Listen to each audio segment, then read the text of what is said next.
Kami mengajak Anda bersama-sama membuka kitab Injil Lukas ayat 11 sampai 19 dari pasal yang ke-17.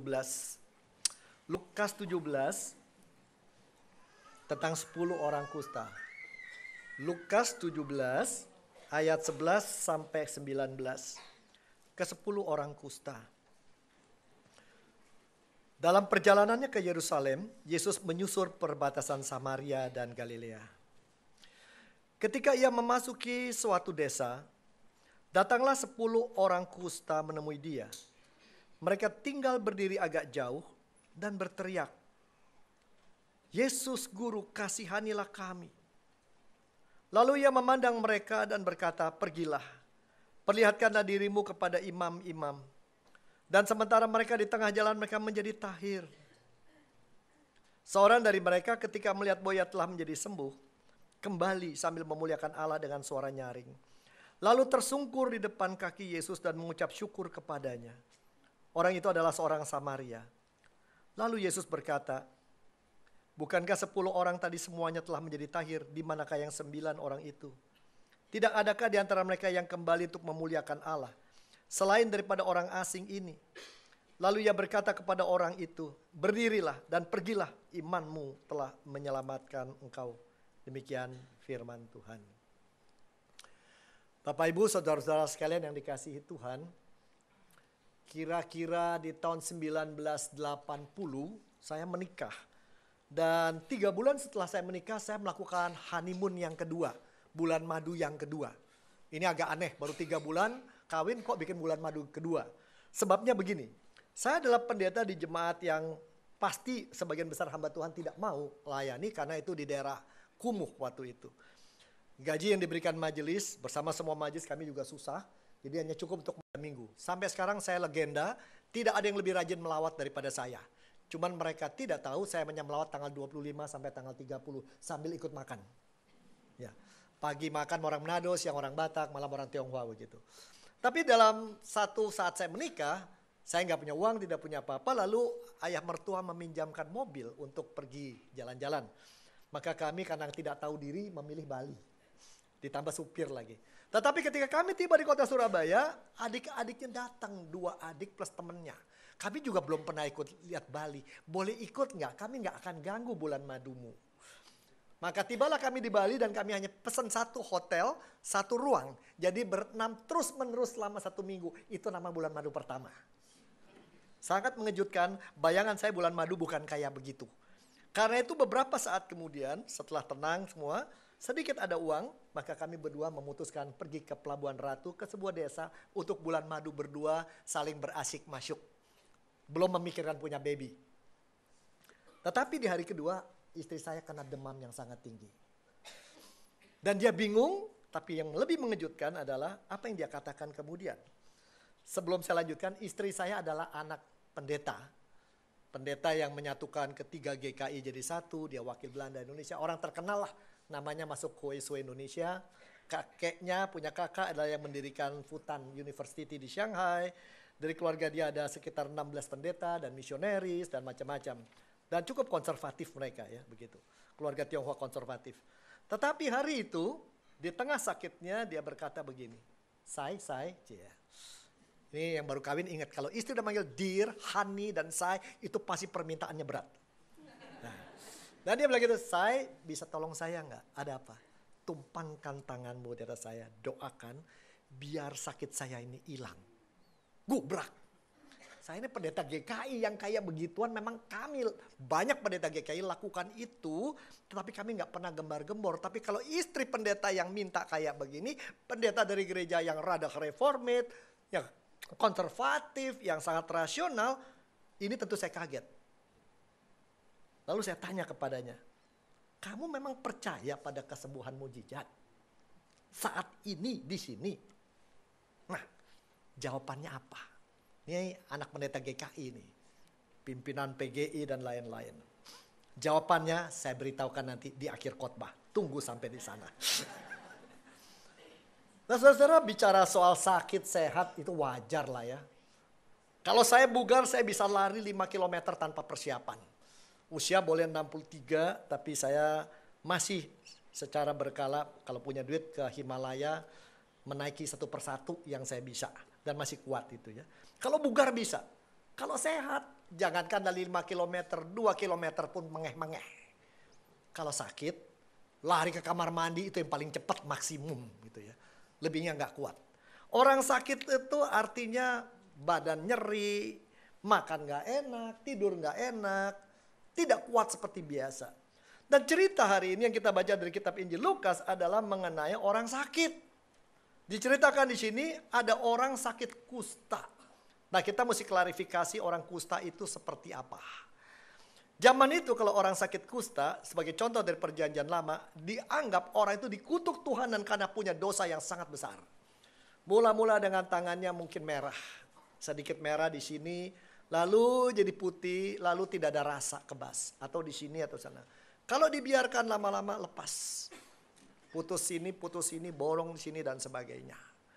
Ya. Itulah banyakan karena pada itu orang-orang dianggap sakit kusta itu adalah benar-benar hukuman Tuhan. Tidak ada obatnya, tidak ada masa depan. Kenapa? Begitu orang kena sakit kusta, maka imam-imam masyarakat memutuskan agar mereka dipisah dari orang lain daripada merajalela kena kemana-mana. Sama kena orang HIV sekarang begitu. Dijauhkan. Nah, dan itu bukan hanya di zaman dulu. Di zaman modern itu sampai 100 tahun lalu ada tempat di Hawaii. Antara Pulau Oahu dan satu lagi. Itu tempat khusus orang kusta ditaruh di sana. Dikumpulin di sana. Jadi kalau orang sakit kusta. Hari ini cerita tentang Lukas 17 ini. Bicara orang kusta itu. Yang datang kepada Tuhan Yesus. Berarti orang itu sakit tanpa masa depan. Dia udah gak boleh kumpul lagi di masyarakat. Atau terpisah dari keluarganya. Ya kesepian. Kagak ada kerjaan. Jadi miskin karena gak punya kerjaan. Dianggap dikutuk orang lagi kan. Dikutuk Tuhan lagi kan. Lalu setelah itu. Mereka akan kesepian dan tertekan. Karena tiap hari ngelihat orang sakit. Orang mengeluh dan orang mau mati. Hidup penuh dengan depresi. Bisa membayangkan gak kalau hidup itu. Apa yang Anda miliki sekarang. Mobil hilang. Oh masih hilang lah. Rumah hilang. Ternyata rumah yang Anda cicil itu. Suratnya kagak beres semua. Lalu menantu hilang. Anak menikah dengan orang beragama lain. Lalu nama Anda dijelek-jelekan. Dalam daftar KPK. Mau di tax amnesty juga gak bisa. Ketahuan curangnya gitu dan sebagainya. Lalu keluarga mengatakan Anda selingkuh. Dan segalanya. Semua habis. Kira-kira begitu hidupnya orang kusta ini. Dan cerita pagi ini mulai dengan 10 orang kusta. Menemui Tuhan Yesus. Jadi kata-kata sekali lagi ya. Udah badannya sakit. Jelas urusan kedepannya mati. Tiap hari ketemu orang yang bakal begitu. Ya, tidak punya harga diri. Tidak ada kerjaan. Lalu juga setelah itu jauh dari keluarga. Kesepian luar biasa. Tetapi toh di tengah kondisi ini. Cerita ini tidak berakhir di sana. Bukan cerita depresi. Di tengah semua yang paling berharga sudah hilang di dalam hidup. Mereka masih punya satu hal. Mereka punya keyakinan. Ada yang namanya Yesus dan itu bisa menyembuhkan saya. Semua boleh hilang tapi itu masih membuat mereka masih mau menjalani hari satu hari lagi. Ini buat saya ini agak menampar alat ini ya. Maklum kita orang Jakarta kan, ukuran kita kalau berhasil tuh punya pekerjaan, punya rumah, punya duit, punya nama, dipuja orang, diterima orang, dihargai orang. Tapi bayangkan kalau semua Tuhan angkat. Entah karena apa. Apa yang masih sisa? Orang ini semua sudah hilang. Apalagi? Keluarga tidak ada, anaknya tidak bisa dia peluk. Tidak bisa dia lihat. Dan yang paling sedih. Secara agama pun digambarkan pasti ada dosa tersembunyi sampai Tuhan kutuk dia. Itu udah sakit lagi dong ya. Kalau kehilangan pekerjaan, rugi dagang, berkelahi sama istri udah kabur segala macam. Tapi kalau gereja masih peduliin. Pak Randy masih datang, hamba Tuhan masih datang. Masih adalah yang peduli saya. Ini enggak. Tetapi toh di dalam semua yang tidak ada itu. Cuma satu ya. Itu ada Yesus. Di situ masih harapan saya. Maka dikatakan ayat Alkitab ayat 12 ini. Mereka menemui dia.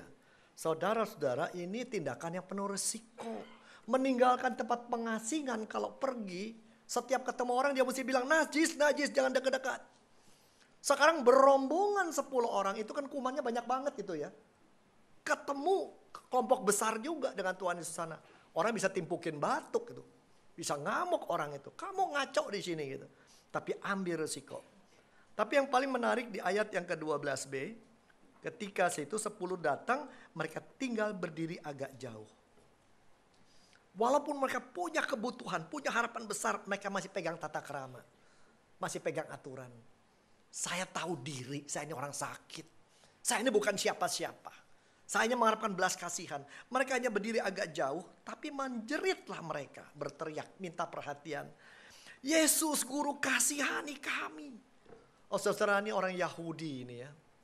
Laki-laki, ceritanya laki-laki nih. Saya nggak lihat ada yang perempuan di sana soalnya. Mengatakan bahwa saya perlu dikasihani itu nggak gampang. Orang Yahudi itu seperti orang Tionghoa gitu ya. Kalau di jemaat saya ketemu orang Tionghoa suka gini. Ni hao, hao. Ni senti hao mah, hao gitu. Hao. Mulai tanya ada, tai nali.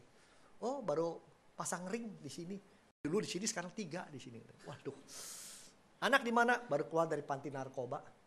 Yang satu gimana? Iya baru dioperasi itu amputasi. Tapi bilang hao. Itu kasih lihat di depan orang tuh muka itu. Kasih lihat bahwa dia tidak ada apa-apa. Tapi di belakang bisik-bisik.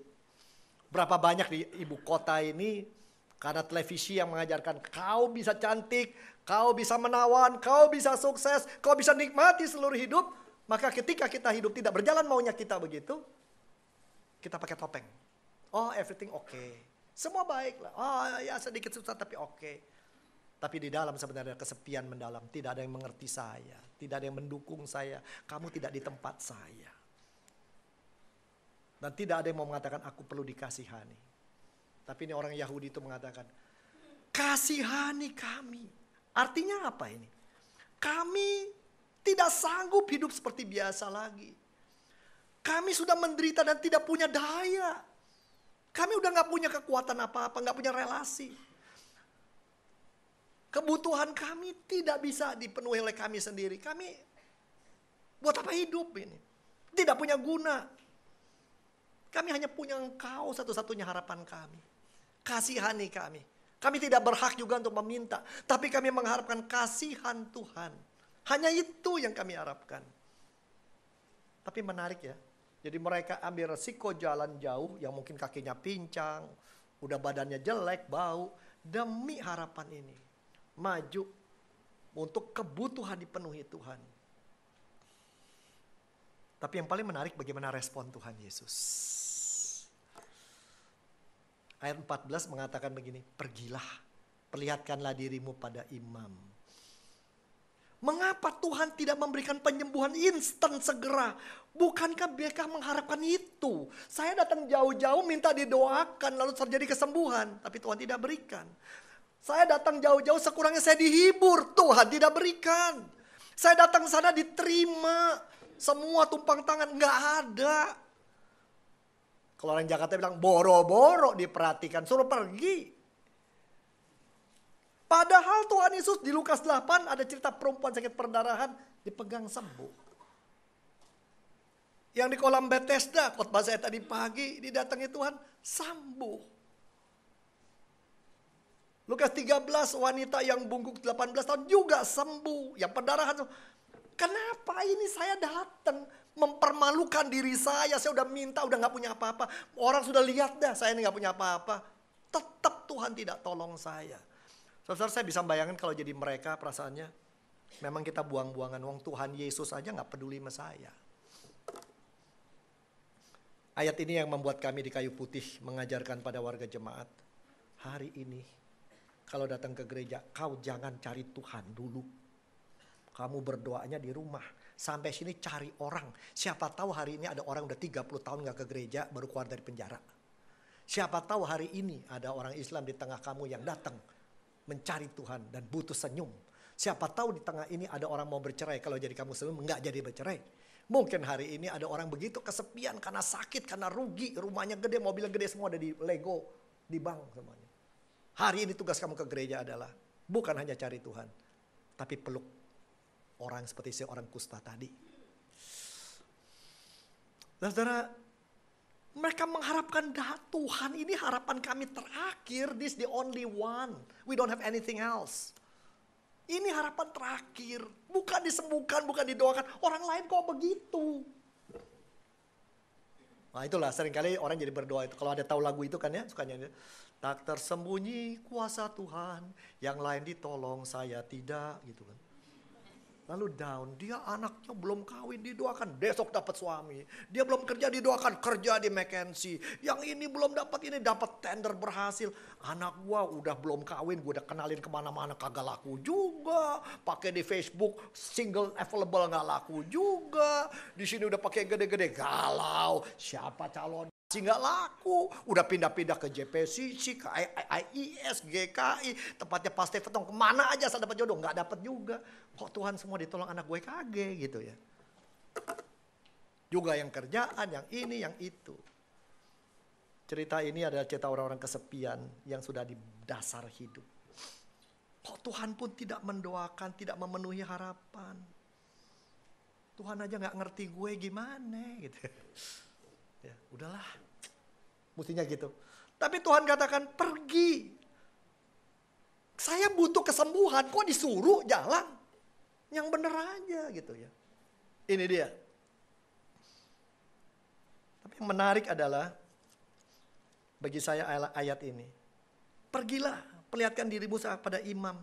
Orang datang ke imam itu untuk minta sertifikasi atau verifikasi bahwa dia sudah sembuh.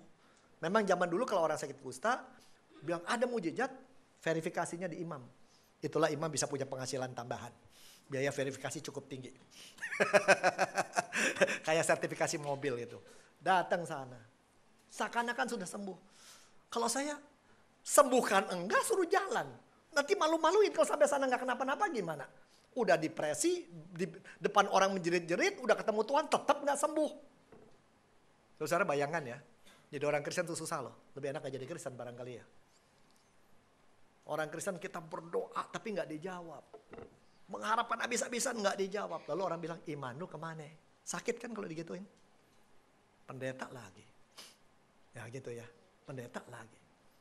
Saya pernah punya doa begitu, jemaat tahu. Dan tidak dijawab sama Tuhan. Tidak dibalas dengan baik. Ya, pendeta aja nggak dijawab doanya, rohnya kurang. Waduh. Jawabannya istri saya gampang. Kasih tahu gue, Indomaret mana yang jual roh, gue beli banyak dah katanya. Udah kepukul, tapi pergilah, perlihatkan dirimu pada imam. Anggaplah kamu sudah sembuh, pergi ke sono. Verifikasi. Malu-maluin kan? Ambil tindakan penuh resiko itu kan? Ya. Bisa bayangkan gak ada jatuh cinta dengan seorang gadis di sana. Dia cantik, baik, gitu. Banyak ngejar. Dan Tuhan berkata, seakan-akan kau sudah jadi suaminya. Perhatikan dia, pulang lu jemput, anter, kasih makanan dia, bantu dia gini-gini nih. Dalam hati kalau gak jadi kan rugi. Kalkulasi kan. Ya, kira-kira begitu. Tapi menarik, firman Tuhan mengatakan, sementara mereka di tengah jalan mereka menjadi tahir. Dua hal itu memukul saya. Pertama, walaupun perintah Tuhan tidak masuk akal, tidak menjawab yang mereka inginkan, walaupun perintah Tuhan itu jauh daripada apa yang kita tunggu-tunggu, mereka mau patuh. Rupanya udah gak punya harapan lain atau nothing tulus lah. Gak ada pilihan lain, coba aja gitu. Why not gitu ya. Why not, kenapa tidak? Udah, daripada pilihan lain pulang sebagai orang kalah. Atau ya coba aja deh, disuruh ya jalanin aja. Dan dikatakan di sini, sementara mereka di perjalanan, di tengah jalan mereka menjadi tahir. Semua mereka pulih. Kesembuhan terjadi bukan pada saat mereka minta. Bukan ketika saat mereka jumpa Tuhan. Bukan mereka bicara pada Tuhan. Ketika Tuhan melihat mereka. Tetapi ketika mereka mulai mematuhi dia. Dan di dalam perjalanan. Wow. Jangan-jangan Robi Chandra ini mesti merubah teologi tentang doa. Pemahaman saya pun kadang-kadang doa pengennya instan. Kalau punya iman. Dan saya mengalami. Yang aneh-aneh, yang nggak masuk akal, instan gitu. Yang pernah ngeliat setan yang berhenti juga udah ngalamin yang kita sendiri kok begini. Padahal doanya, Tuhan jangan permalukan saya sebelum pernah ketemu yang begini. Takut saya Tuhan. Ternyata Tuhan jawab juga. Ternyata tidak selalu saudaraku. Dalam cerita ini tidak apa yang diharapkan tidak diberikan saat itu. Tapi mereka patuh dan jalan. Penuh harapan. Walaupun mereka yang inginkan tidak dapat, harapan dipegang. Dan perjalanan itu membuat mereka, di perjalanan mereka sama sekali pulih. Bukan ketika jumpa Tuhan. Bukan ketika Tuhan ngomong. Bukan ketika mulai jalan. Dan bukan ketika di depan imam. Di tengah-tengah. Artinya apa? Jalan zaman dulu memangnya jalan tol kayak Tamrin? Kagak. Berarti di tengah padang gurun, tempat yang sepi, tidak ada orang dan lain-lain. Ketika mereka sendirian, sesuatu terjadi. Sembuh berarti apa mereka? Mereka sekarang bisa ketemu keluarganya kembali. Hore, ketemu istri lagi. Bisa son istri, bisa son anak kembali. Kedua, bisa kembali dapat pekerjaan. Ketiga, tidak lagi hidup terasing. Tidak usah kumpul sama orang kusta lagi. Punya masa depan lagi. Dan terutama sebagai laki-laki kami punya harga diri karena kami punya pekerjaan. Semua Tuhan kembalikan apa yang sudah hilang itu. Wow. Dulu hilang, sekarang kembali. Masuk akal kan? Wah, puji Tuhan. Ngejar. Ini saat saya mengejar lagi. Saya akan ikut berhasil seperti orang lain.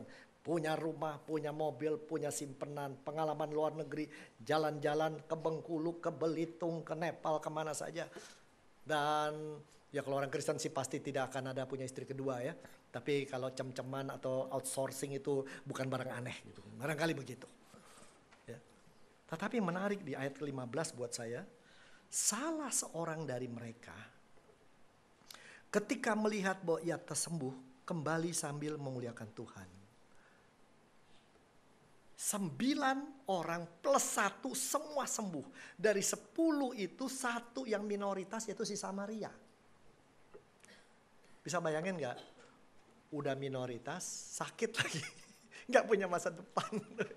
Pernah gak sakit di negeri orang sendirian? Saya pernah ngalamin. Udah sendirian, sakit-sakitnya dokter bilang juga, ya ada tumbuhan di badan Anda. Di lever. Lumayan. Ya, lalu sendirian, bengong, lemas gitu ya. Wah ini dia nih. Pikiran di kremasi, apa dikubur tanah makamnya berapa. Yang kalau kremasi dibuang Tanjung Kait, apa Tanjung mana. Udah ngitung gitu ya. Sendirian sakit. Tapi sekarang pulih. Dan menarik adalah dia kembali kepada Tuhan.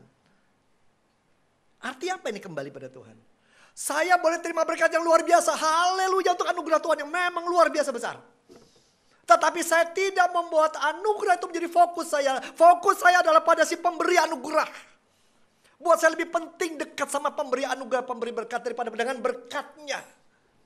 Saya menunjukkan di sini depan orang lain. Buat saya yang lebih bernilai adalah lebih dekat dengan pemberi berkat daripada lebih dekat daripada berkatnya.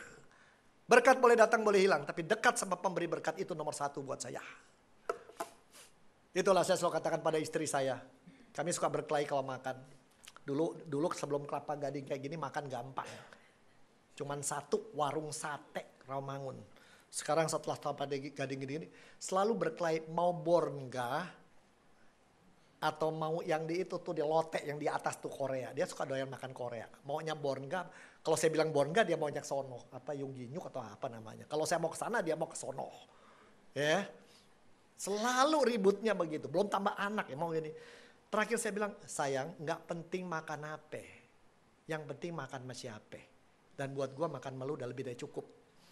Dulu kan kita gak punya apa-apa. Makan berdua aja udah sangat. Bornga kan mahal. Udah dah. Makan berdua aja udah cukup.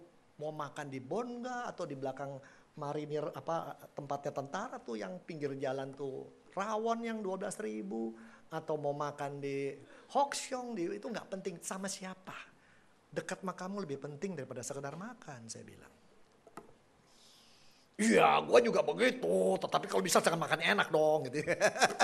Biasa begitu. Saya juga katakan sama putri saya yang umur 30 belum kawin padahal cantik dan jago Thai boxing. Promo dikit promo. Saya bilang sama dia ya. Lu tuh korban mama lu tau gak? Mah korban apa katanya? Dulu umur 20 mama bilang jangan pacaran dulu, sekolah dulu. Umur 23 kalau pacaran cari orang Tionghoa yang Kristen. Satu gereja. Dan umur 27 belum kawin. Pokoknya cari orang Tionghoa dari gereja mana saja. Lama-lama orang apa juga asal. Sekarang pokoknya kakinya 2 dan laki-laki. Saya bilang begitu. Tapi saya bilang yang penting begini. Lebih baik telat kawin tetapi bersama Tuhan kamu jalan, daripada kecepatan kawin tanpa Tuhan. Haleluya dia bilang. Tapi Pap, yang saya butuh adalah cepat kawin dan juga bersama Tuhan. Ya. Nah kembali, orang ini kembali sendiri. Dia menunjukkan bahwa saya sudah sembuh, ini haleluya. Tapi saya tidak mau merebut cepat-cepat masa depan saya. Saya tidak mau berhasil seperti orang lain. Buat saya yang lebih penting adalah kembali kepada sumber yang memberikan kepada saya berkat, pengampunan, pemulihan, dan anugerah. Gak punya apa-apa, saya dekat sama dia, buat saya lebih penting. Saya mau jadi penyembah yang benar. Dari jauh datang udah menjerit-jerit, tersungkur, mengucap syukur. Bukan cuma datang, bersyukur, menunjukkan aku tidak berhak. Ini semua karena kasihan Tuhan. Dia tahu tempatnya. Orang ini sangat tahu tempatnya.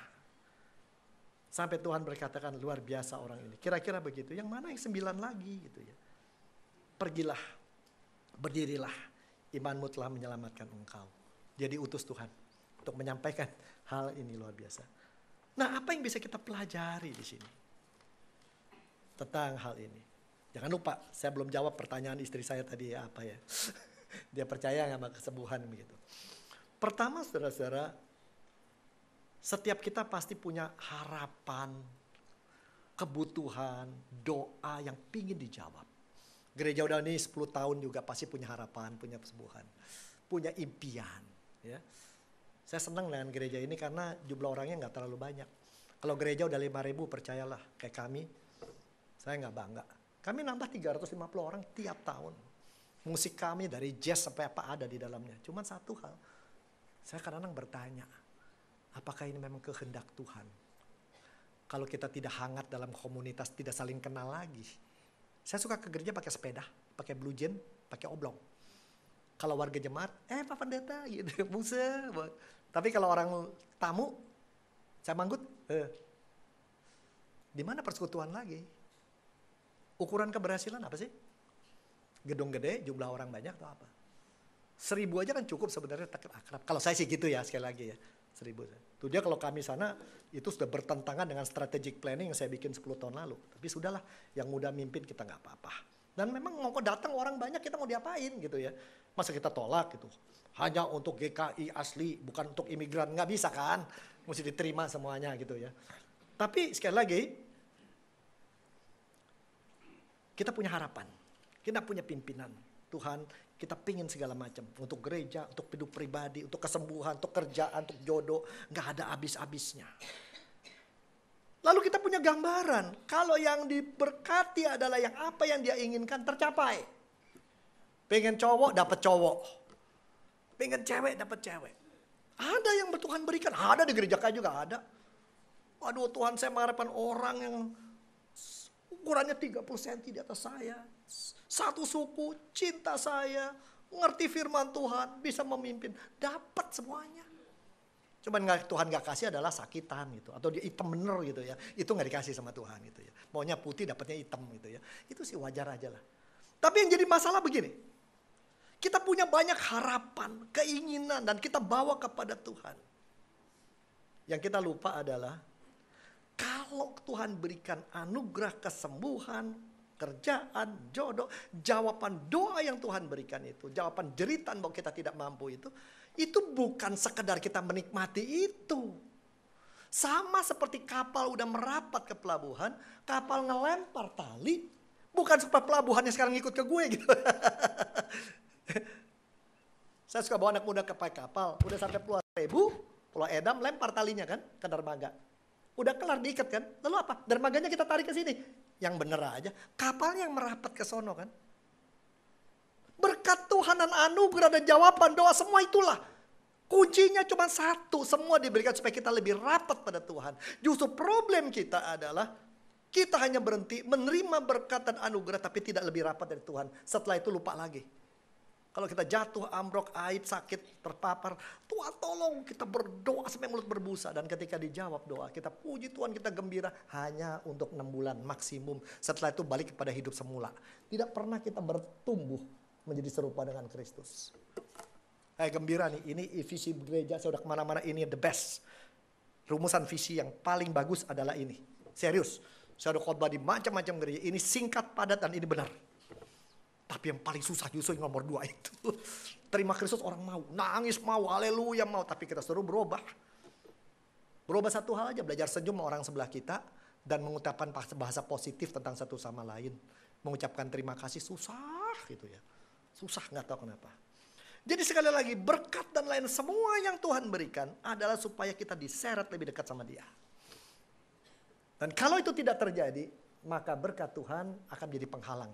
Kita lebih mencintai berkatnya daripada pemberi berkat. Ini problem. Saya punya cucu yang sangat sayang sama saya. Setiap pagi, saya tidur jam 2, masuk kamar jam 6. Untuk apa? Ye. What time can I use my Samsung Tab? Saya punya Samsung Tab. Dia suka pinjam buat main Bad Piggy, Angry Bird, SimCity. Anak 6 tahun. Terakhir dia rubah password kita, dia rubah VPN kita. 6 tahun rubah VPN. Wah, saya khawatir kalau dia belajar Pokemon Go, saya yakin dia bawa Pokemon Go ke gereja, dia pakai di situ alur. Maka semua orang masuk Pokemon ke gereja untuk bukan cari firman Tuhan, mencari Pokemon. Si kecil ini datang, ya jam berapa saya boleh pakai tabnya?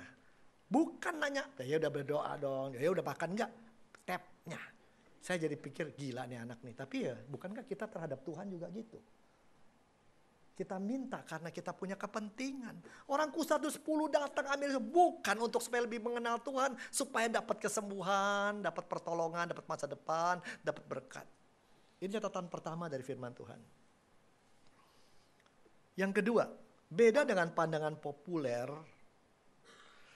jawaban Tuhan seringkali tidak instan. Kadang-kadang lama, bahkan caranya pun tidak membuat kita mau.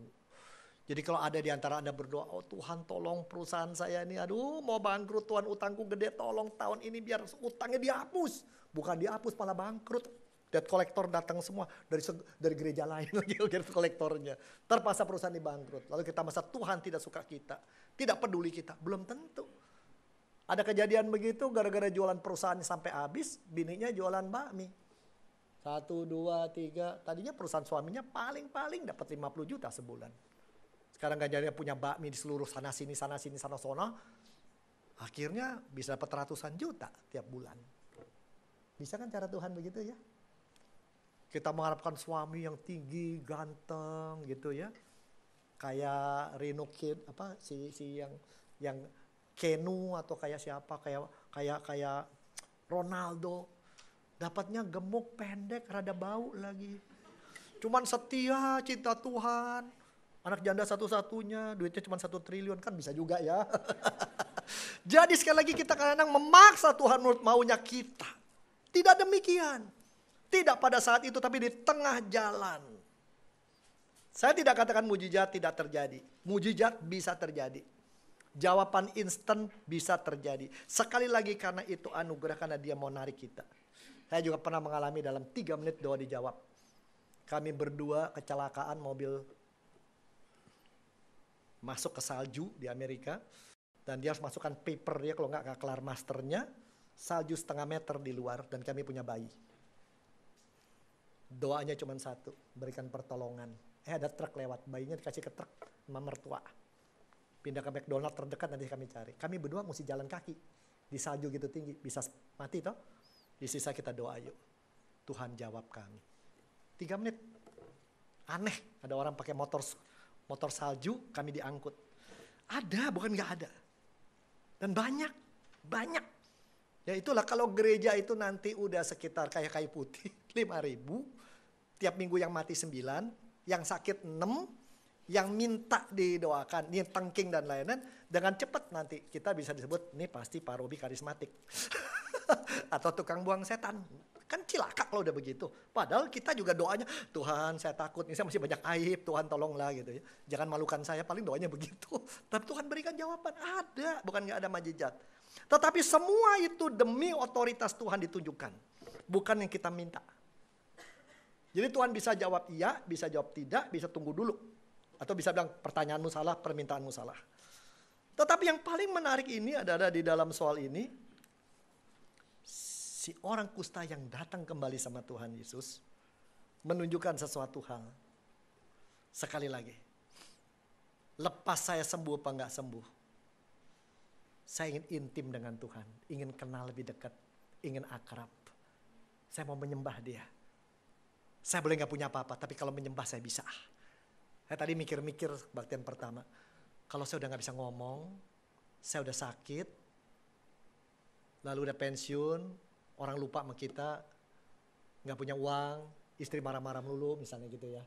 Anak juga dari mana gak tahu gitu. Apa yang masih saya punya, yang bisa saya lakukan? Cuman satu, masih bisa berdoa, doain orang. Cuman itu, apalagi modal kita. Jadi pendeta jangan takut kurang kerjaan. Sampai tua pun masih bisa, kita doain orang atau atu. Kedua masih bisa baca firman, gak bisa tanya orang. Jadi yang paling penting adalah kedekatan sama Tuhan. Di sini saudara kita membedakan menjadi orang beragama dengan orang yang spiritual. Kalau beragama itu artinya ritualnya banyak, aturannya banyak, musiknya, ininya. Kita bisa ikut semua dan itu bisa menarik kita pada Tuhan.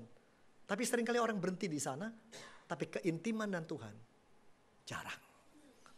Berapa di antara Anda mengalami sentuhan Tuhan tahun ini? Enak atau tidak? Berapa di antara Anda merasakan kuasa dan kasih-Nya yang membuat Anda terpesona? Kuncinya itu kata kuncinya, terpesona. Dibuat terpesona oleh Tuhan. Jangan hanya lihat Tuhan sebagai Allah Bapa. Lihat Tuhan sebagai rekan sekerja. Tuhan adalah juga kekasih kita. Dan kekasih ingin membuat kekasihnya terpesona. Adakah di antara Anda tahun ini merasakan itu? Dan itu tidak selalu enak. Kadang-kadang kekasih bisa ngegaplok kita juga. Betul. Tetapi toh tetap dia kekasih. Nah, kembali dalam soal ini, itu yang kita bisa katakan. Si kusta yang Samaria ini, aku boleh minoritas, aku boleh orang yang bekas sakit, keluargaku nggak tahu di mana barangkali. Imam belum tentu mau ngurus aku karena orang Samaria aku ini. Tapi satu, aku punya Kristus. Dan setelah aku tahu Kristus penyembuhku, semua jawabanku pada Kristus. Setelah ternyata jawaban datang, aku mau nomor satu kembali pada Kristus. Itu nomor satu yang paling utama buat hidup saya. Sukses adalah bukan mendapatkan sesuatu. Sukses bukannya memiliki sesuatu. Bukan dihargai orang di hari ini. Sukses adalah nomor satu. Aku menjadi penyembah yang benar di depan Tuhan.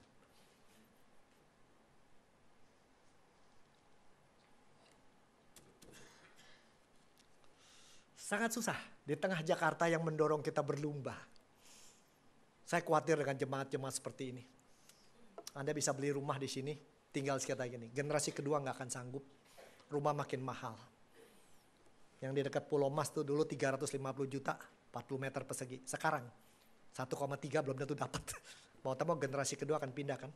BSD, Kota Wisata, Harapan Indah, bahkan Sentul pun udah sampai ke belakang dan seterusnya. Nanti generasi kita yang berikutnya ini kempes tempat ini. Atau ini apartemen kelas yang semurah mungkin. Yang penghasilannya terbatas. Income jemaat juga akan turun. Mau tidak mau. Saudara kalau mikir begitu bisa gila kita. Tapi hal sekali lagi. Seperti si kusta tadi. Selama keberhasilanku adalah merasakan dekat Tuhan. Dan orang aku terpesona dan orang terinspirasi oleh pilihanku. Aku bukan mendapat banyak mengilmunya. Dengan datang pada Tuhan Yesus dia menghilangkan kesempatan mengejar apa yang hilang. Orang lain mengejar apa yang dulu hilang itu, sekarang enggak. Dia rela kalah dari orang lain. Yang 9 udah kejar-kejaran apa enggak tahu. Dia menghilangkan apa yang bisa dia nikmati. Kristus dulu lah, bukan keluarga dulu. Kristus dulu, bukan pekerjaan dulu. Kristus dulu, bukan ganti baju dulu. Orang kusta bajunya jelek-jelek biasanya gitu ya. Enggak. Atau cari makan enak, atau kenikmatan hidup. Tidak. Kristus dulu buat saya. Itu yang bisa katakan. Nah, aplikasinya gimana? Saya yakin pagi hari ini ada di antara Anda yang sakit mungkin ya. Sakit atau apa. Atau mungkin yang punya beban yang gak bisa diomongin sama orang. Yang satu mungkin pekerjaannya. Anda dilecehkan terus tempat kerja, dimaki-maki. Gaji kan ada 5 ya. Gaji prestasi, penghargaan, gaji penghidupan, gaji penganiayaan, gaji penghinaan gitu ya. Mungkin Anda di level penganiayaan, tapi nggak ada kerjaan lain, mau pindah juga nggak susah. Anda sudah berdoa, Tuhan juga nggak jawab gitu ya. Yang satu mungkin persoalannya adalah soal suami tuh nggak tobat-tobat, ngerokok melulu. Atau suami kalau di WC baca komik lama banget gitu. Ya, Star Trek jadi 1, 2, 3 kagak keluar-keluar gitu ya. Yang satu mungkin capek dengan istrinya. Istri kalau ngomong bibirnya beracun itu ya. Ngomong itu nggak enak gitu. Nah, yang satu mungkin persoalannya adalah kesehatan nih. Satu, kok penghasilan nggak cukup buat pengeluaran. Ada aja. Dan jangan bilang kalau kita sudah punya anak, udah berkeluarga, udah beres. Belum tentu. Zaman sekarang, orang kayak kawin kayak kontrakan. Cinta, begitu krisis, gue sampai di sini aja loh ya.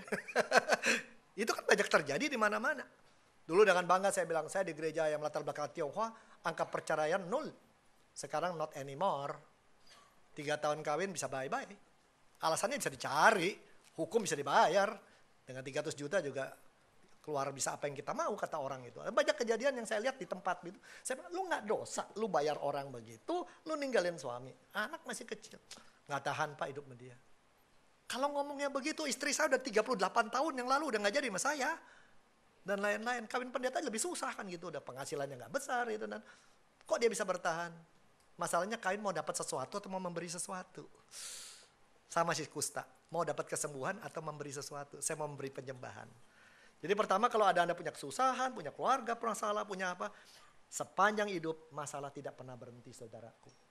Kalau hidup selalu dapat foya-foya, besok mati surga, sekarang sukaria, itu cuma di dunia fantasi. Nyatanya hidup kadang-kadang kita rasa digaplok Tuhan.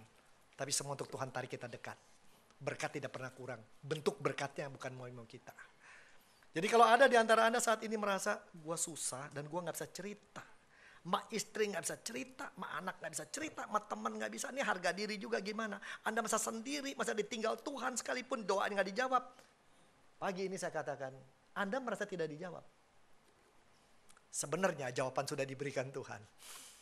Ketika dia berkata padanya, pergilah pelihatan diri pada imam. Artinya sudah apa? Kamu udah sembuh.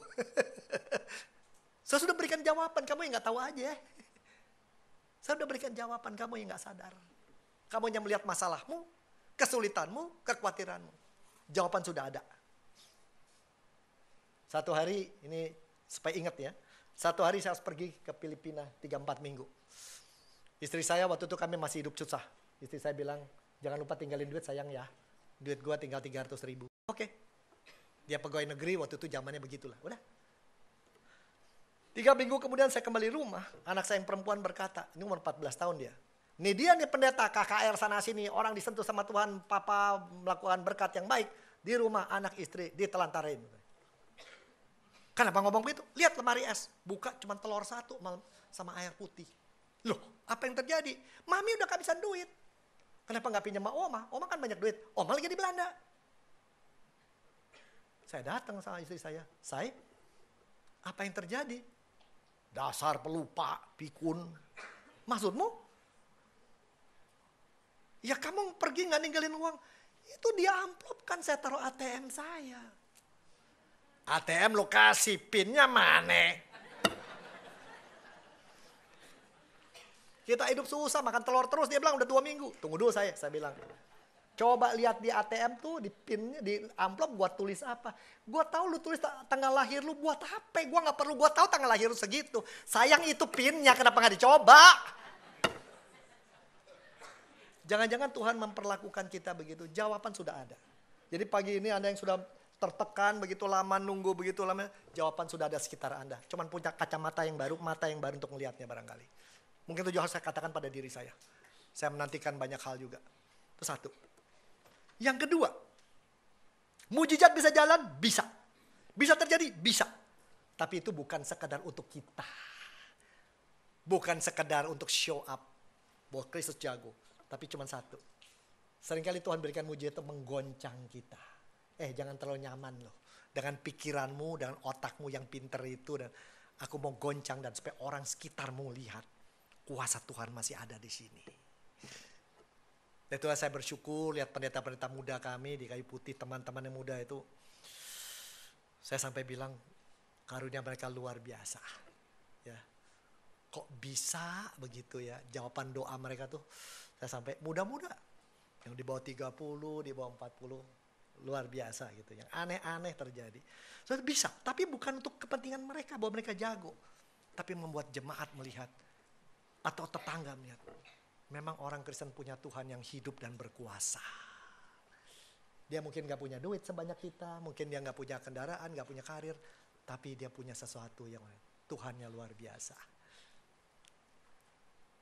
Sama seperti anak saya, ngomong waktu SD, teman saya yang situ komputernya ini, rumahnya gede gini. Kamu minder gak? Enggak. Kenapa? Saya bilang dong, bapak gue temennya paling banyak sedunia. Bapak lu kan gak banyak temennya. Semua bukan teman kan, rekanan bisnis, kalau gak ada penting gak datang. Kalau bapak gue temennya banyak. Kalau Natal kita makan kue sampai keracunan, kuenya banyak banget.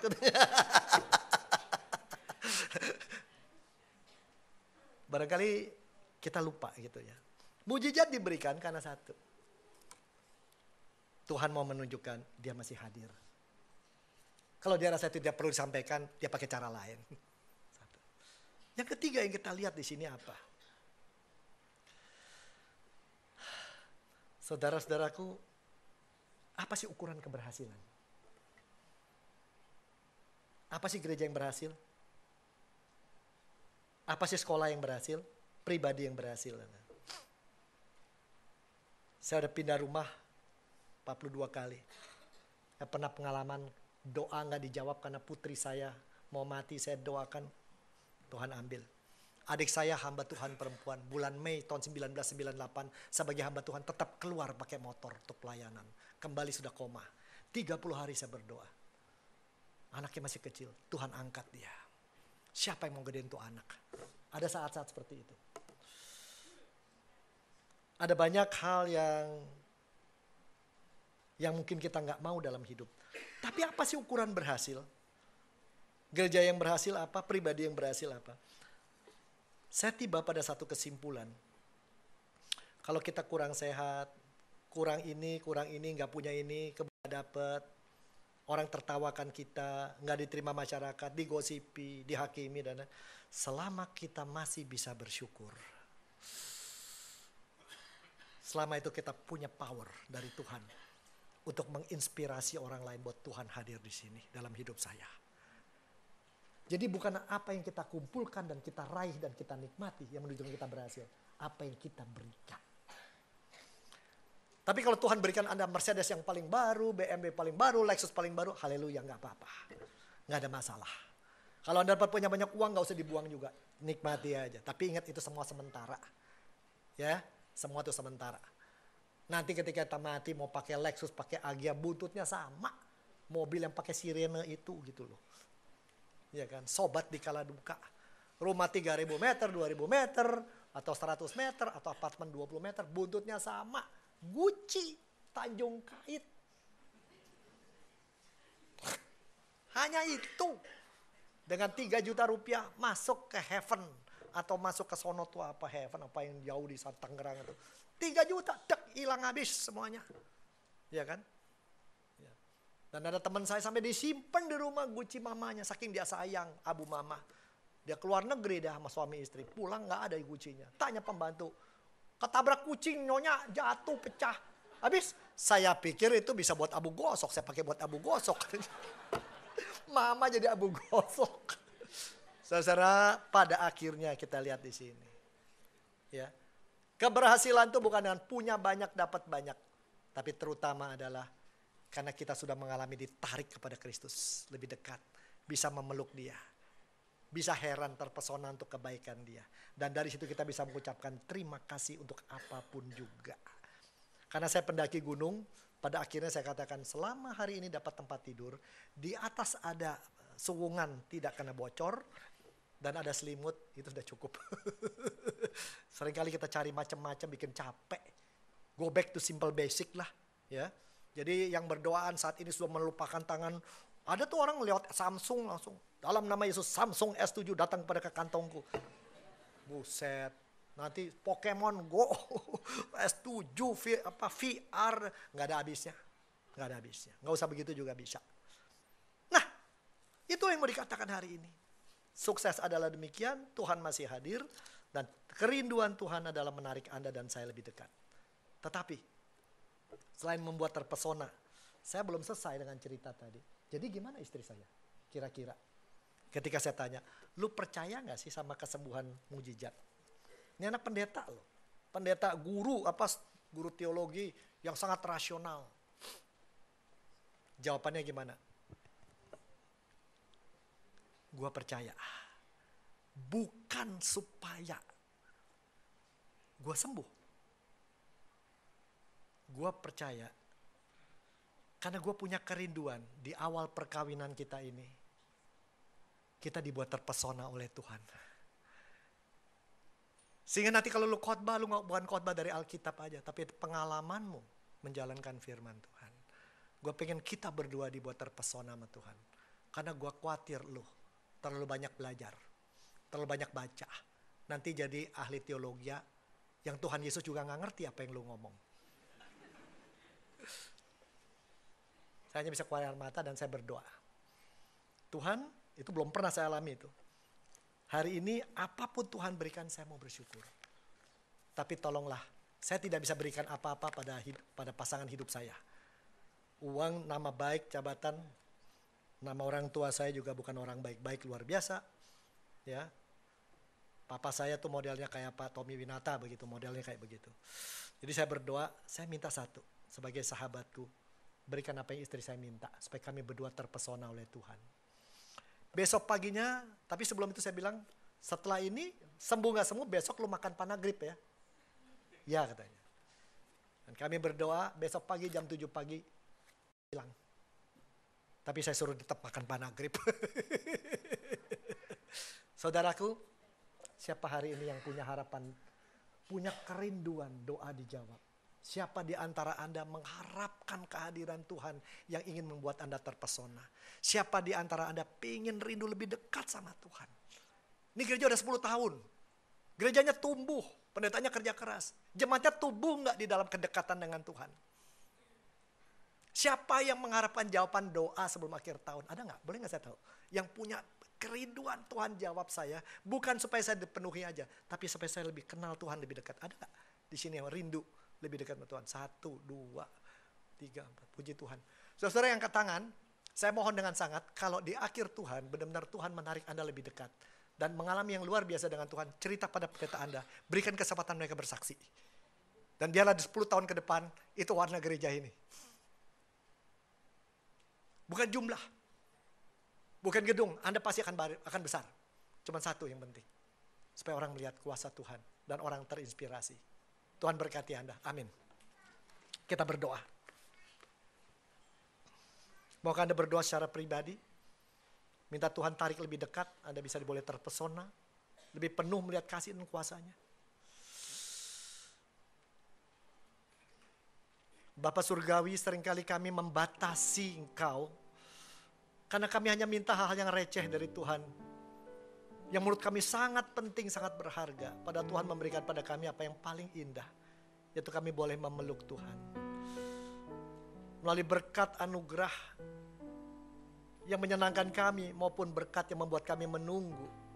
Atau berkat yang membuat kami oleh Tuhan direngut dari perjalanan kami. Kami berterima kasih karena Tuhan mau mengasihi kami lebih penuh. Dan kami mau belajar bersyukur, mengenal kuasa Tuhan dan kasih yang tidak ada habis-habis. Kami tahu Tuhan, kami berharga buat Tuhan. Aib, luka kami, kesalahan kami tidak lebih besar dari kasih-Mu yang begitu luar biasa. Karena itu tolong kami nanti ketika keluar dari tempat ini, dalam syukur kami bisa tersenyum pada orang lain yang masih sedih, yang tertekan, yang masih bingung mengejar-ngejar apa yang mereka inginkan. Biarlah kami rasakan Roh Kudus saat ini yang menghibur, menguatkan. Dan kami merasakan sekali kehadirat Tuhan di sini. Kami ingin Kau berdaulat di dalam hidup kami. Engkau menjadi raja kami. Engkau menentukan langkah kami. Dan biarlah kami mengikuti, mengiringi apa yang sudah Tuhan berikan di depan sana. Tolong kami, celikan mata kami ketika kami masih sibuk dengan berbagai hal. Kami berdoa untuk semua yang kami kasihi, makanya punya masalah. Semua masalah itu kami tahu juga akan menjadi hal yang indah buat Tuhan ketika kami datang membawanya pada Tuhan. Sekali Bapak, terima kasih segalanya. Ajar kami menjadi orang yang tersungkur depan Tuhan, menyadari siapa kami terbatas, dan menjadi penyembah sebenarnya. yang sejati, yang sungguh-sungguh, yang mendahulukan Engkau. Bapa, kata-kata manusia tidak cukup mengucapkan terima kasih. Dengarlah anak-anakmu ini semua Bapa. Dalam nama Tuhan Yesus kami berdoa. Amin.